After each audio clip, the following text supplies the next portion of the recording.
उद्या सोमवती अमावस्या आहे आणि या निमित्ताने जेजुरीमध्ये होणाऱ्या भव्य पालखी सोहळ्याचा अनुभव घेण्यासाठी आम्ही आजच घरातून निघालो आहोत. लाखो भाविकांच्या श्रद्धेचा हा सोहळा नेमका कसा असतो हे आजपासूनच्या या प्रवासात आपण पाहणार आहोत.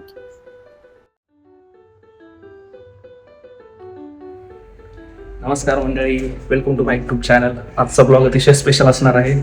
तर आज आपण खास जेजुरीसाठी निघालेलो आहोत.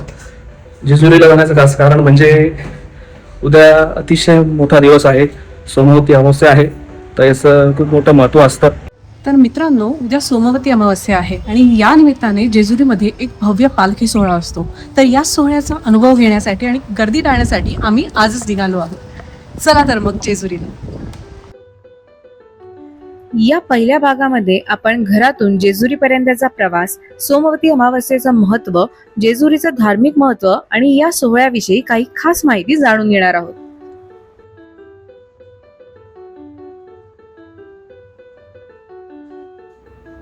रस्त्यात आम्ही थेऊर गावातून जात आहोत. अष्टविनायकांपैकी एक असलेले श्री चिंतामणी गणपती मंदिर इथेच आहे. आज वेळेअभावी दर्शन घेता येणार नाही, पण लवकरच थेऊरच्या चिंतामणी गणपतीवर सविस्तर ब्लॉग घेऊन येणार आहोत, त्यामुळे स्टे ट्यून्ड.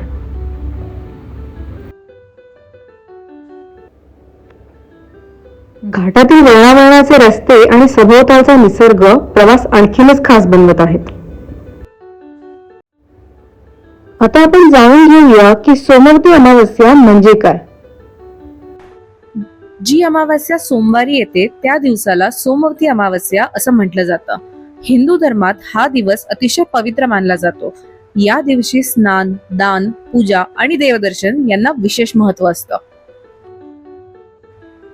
पुणे जिल्ह्यातील जेजुरी हे खंडोबा महाराजांचं प्रमुख तीर्थक्षेत्र आहे. महाराष्ट्राच्या कानाकोपऱ्यातून भाविक येथे दर्शनासाठी येतात. खंडोबा महाराजांना भगवान शिवांचा अवतार मानलं जातं. मणी आणि मल्ल या राक्षसांचा वध करून त्यांनी धर्माचं रक्षण केलं अशी श्रद्धा आहे. त्यामुळे महाराष्ट्रातील अनेक कुटुंबांचे ते कुलदैवत आहेत. भंडाऱ्यामुळे संपूर्ण जेजुरी सोनेरी दिसते आणि म्हणूनच तिला सोन्याची जेजुरी असंही म्हटलं जातं. गडाच्या माथ्यावरून दिसणारी जेजुरी म्हणजे डोळ्यांचं पारणं फेडणारा नजारा.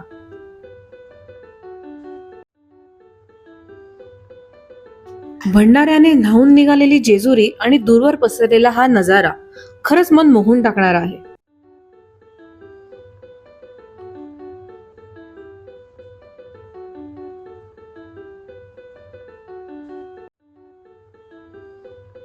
तुम्ही बघू शकता, आता आम्ही जेजुरीमध्ये पोहोचलो आहोत आणि सगळीकडे भाविकांची लगबग सुरू झाली आहे.